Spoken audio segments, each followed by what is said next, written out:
کہانی کا نام پرانا خطہ۔ میرا نام کلے ہے۔ میں ایک پرانی حویلی میں اکیلا رہتا ہوں۔ یہ حویلی میرے دادا کی تھی۔ ایک دن صفائی کرتے ہوئے مجھے ایک پرانا خطہ ملا۔ چمڑے کے کور، اندر سب پیجز پہ نام لکھے ہوئے تھے۔ ہر نام کے سامنے ایک تاریخ اور ایک ٹائم تھا۔ میں نے اپنا نام ڈھونڈا اور مل گیا۔ سامنے لکھا تھا 23 اکتوبر 3:13۔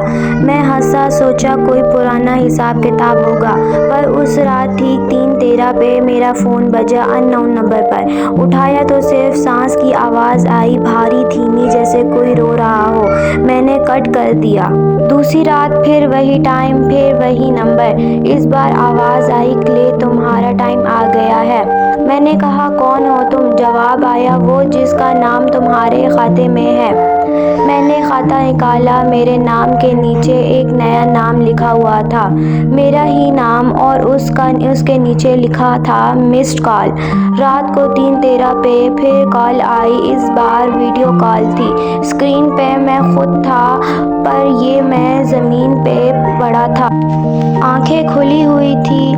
میں نے فوراً کال کٹ کر دی، اٹھایا اور اس پیج کو پھاڑ دیا۔ لگا اب سب ٹھیک ہو جائے گا، پر اگلے دن نیا پیج بن چکا تھا۔ اس بار لکھا تھا، کلے تم بھاگ نہیں سکتے۔ میں سمجھ گیا تھا یہ خطہ کوئی حساب نہیں ہے، یہ ان لوگوں کا خطہ ہے جو اپنے گلٹ کے ساتھ مر گئے اور اب وہ دوسروں کو بھی اپنے ساتھ لے جانا چاہتے ہیں۔ آخری رات میں نے خطے کے سامنے بیٹھ کر لکھا، میں معاف کرتا ہوں خود کو بھی اور تمہیں بھی۔ اگلی رات 3:13 پہ فون نہیں بجا، خطہ خود بند ہو گیا تھا اور اس پیج پہ میرے نام کے سامنے لکھا آیا، سیٹلڈ۔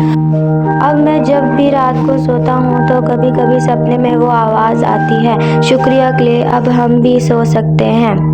کبھی کبھی سب سے بڑا بھوت ہمارے اپنے گلٹ ہوتے ہیں۔ جب ہم اسے معاف کر دیتے ہیں تو نہ صرف ہم بلکہ وہ بھی آزاد ہو جاتے ہیں جو چلے گئے ہیں۔ تو یہ کہانی یہیں پہ ختم ہوتی ہے۔ تو کمنٹ میں بتانا آپ کو یہ کہانی کیسی لگی۔